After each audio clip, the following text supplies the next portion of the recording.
Hey, hey, hey, everybody. This is Vita. Welcome to the Vita View. I told you I was coming back and I'm going to have on the same outfit because I am actually recording this on the exact same day because something was triggered in my last video or my first video.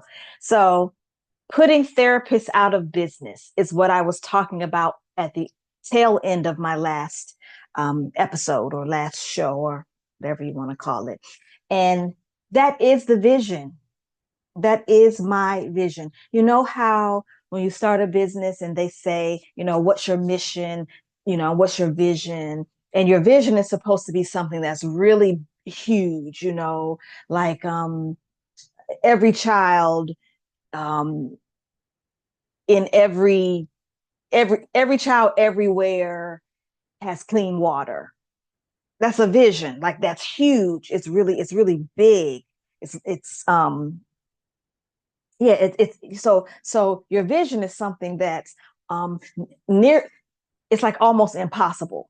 It's something that is so big for it to happen. It's like, whoa, you really did what you came here to do. And when I first decided, not even decided, I won't say decided, when I heard that that was the vision for what I do. So building brighter kids, you know, building children, building them today so that we don't have to repair them tomorrow. That was like kind of the mission, to build them well today so that we don't have to repair them tomorrow. It is easier to build a child than it is to repair an adult. That was always my motto for building brighter kids. And with what I'm doing now as a speaker, my vision is still very much that. My mission and my motto, it is easier, it is better to build a child than it is to repair an adult. And my vision for what I do is to put therapists out of business. Because like I said before, we don't struggle with adulthood. We struggle with childhood. We struggle with bringing those things from our childhood into adulthood, things that were never healed, things that were never heard, things that were never helped. And they come with us into our adulthood.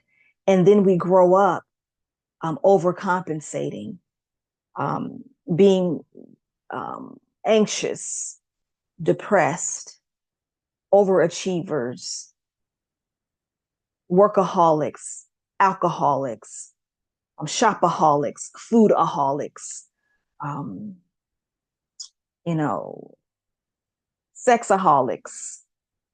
We're trying to fill a void, or we're trying to get a feeling in our adulthood that was robbed in our childhood. So we sit on couches, we sit in front of screens, and we tell our stories to someone and we ask them to help us. We ask them to give us meaning. We ask them to help us find ourselves. We ask them to help us to find our worthiness, our enoughness. And therapy and therapists, and this is not a knock against therapy and therapists, and because many people in my family, people I love, are therapists. This is not a knock against the job of therapists. But I am coming for you. I'm coming for the need of therapy. So much of it. Because much of what we deal with today is actually what we experienced yesterday. And so we're asking questions about, why didn't he choose me? Why didn't he come for me? Why did she reject me? Why didn't I get that job? Or what's wrong with me? Why am I not enough? And we spend money, and we get in bad relationships, um, and we're running in search of us, in search of ourselves, because somewhere in our childhood, we were disconnected with the truth of who we are. You see, we come here already knowing, we come here already packaged with the knowing of who we are.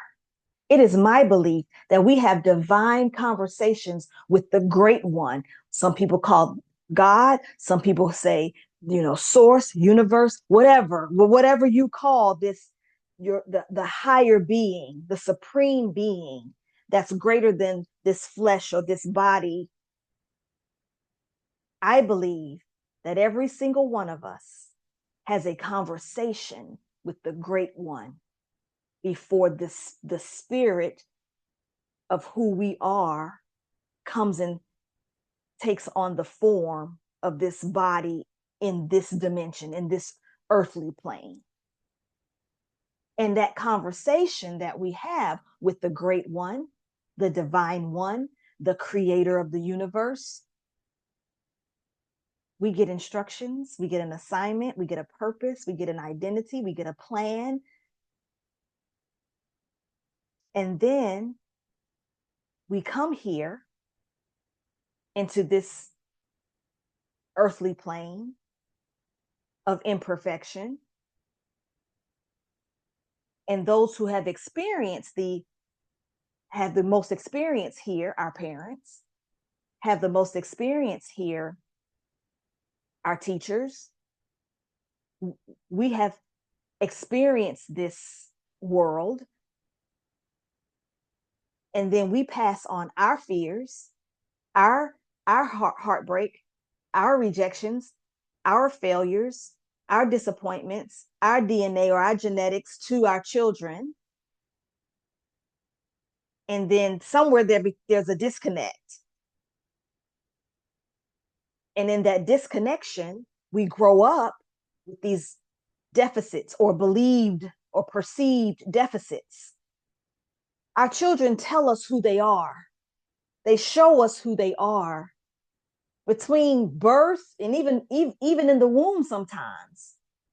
From birth till about 3, 5 years old, they're showing us the whole time who they are. But then we try to control them. We try to get them in line when they're acting out of line, or we try to make them behave in a certain way. And we don't know. We're just raising them the way we were raised, because they say there's no manual. That's another podcast. I might come back with the same outfit on and do that next one. There is actually a manual, but we'll talk about that later. We come here with an IEP. I'm an educator, and we know that IEP stands for Individualized Educational Plan, right? I called it an Individualized Earth Plan. Everybody comes here with one. And in the raising and the moving and the family and the history and the heredity and the conversations and the communication or lack of communication, the broken families or the abusive homes, the socioeconomic destruction or poverty or lack of education or racism or inequality or inequities, all those things distort. And we become something that we weren't created to be. That's free agency. That's free will. Things happen in this world because we all have the power of choice. And some people choose to abuse. Some people choose to be racist. Some people choose to harm and to hurt. And the innocent ones get harmed and get hurt. But it is my desire to equip and empower parents, teachers, churches, communities to build villages around children that are safe, that are secure, that are loving, that are kind, so that they won't have to spend a whole bunch of time on a couch or in a virtual session dealing with those things. So yes, I'm very bold, and I'll say it again. It is my vision through the calling on my life, the assignment that I've been given, the voice that I have been given to put therapists out of business.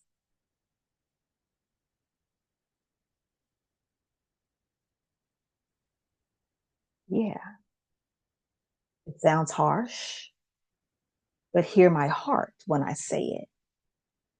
How many of us are in therapy right now dealing with something that happened yesterday? Like literally yesterday. Like, what's today? Thursday? That happened yesterday, Wednesday, or that happened last week, or that even happened last month, or even that happened last year. Very few of us are in therapy for something that happened last year. Most of us are in therapy for something that happened when we were children. Our dad left us, abandoned the family. An uncle touched us inappropriately. A teacher mishandled us. It's always something from our childhood, generally. Very few people. And if you're a person that's in therapy for something that happened last year, you know, I would like to hear from you. But most of us are either in therapy now or have been in therapy for something that happened to us as children. And I don't want that to happen anymore. I want to equip, empower, educate parents, teachers, communities, churches to come together to save our kids so that they do grow up to be everything, to fulfill every promise, every word of the conversation that they had with the Great One before taking this journey, this trip to Earth. So, yeah, therapists, I'm coming for you. I'm coming for your job. Oh, but seriously, that is why I do what I do. That is why I speak from every platform that I can. And that's why I have decided to no longer shrink. See, my story is this: I was born with a voice. I said it in the last video. Before I came here, I was given a microphone, I was given a voice. In my entire life, my voice has been what I'll say the enemy, I'll use that lightly, what the world, what those who didn't understand or didn't know try to silence. Vita, you talk too much. Put your hand down. Let somebody else have a chance. Why do you always have to be up front? Give somebody else a chance to be up front. Why do you always have to have the lead in the play? Let somebody else get a chance to have a lead in the play or a solo in the choir. Oh, in the choir, you sing? No, you don't have a solo voice. You sound much better singing in the background in the choir. Oh, you wait a minute now. You shouldn't say that to your pastor. You shouldn't say that to your teacher. Watch your mouth. Children should be seen and not heard. All my life, they have been coming for my voice. And I didn't know it. I didn't realize it. But I'll tell you this, when I can't talk, when I can't express myself through speech, I disconnect from who I am and I become depressed. Now, I don't have depression. I'm an optimistic person. I haven't been diagnosed with depression. But I experience depression when I'm unable to speak. Because before I was born, the conversation that I had with the great one was, I am giving you the gift of speech. I am giving you a voice. I am giving you a microphone. And I want you to be my mouthpiece on earth.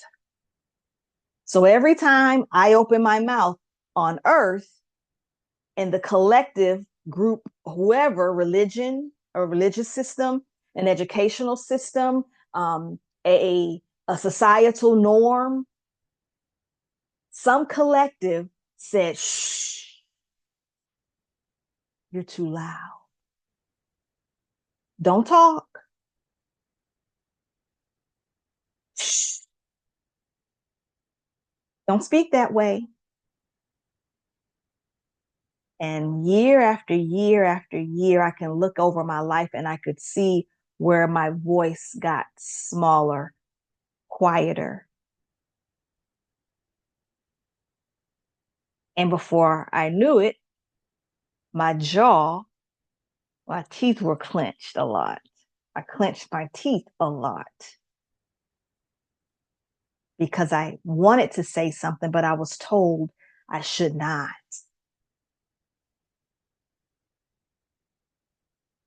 That's no longer the case.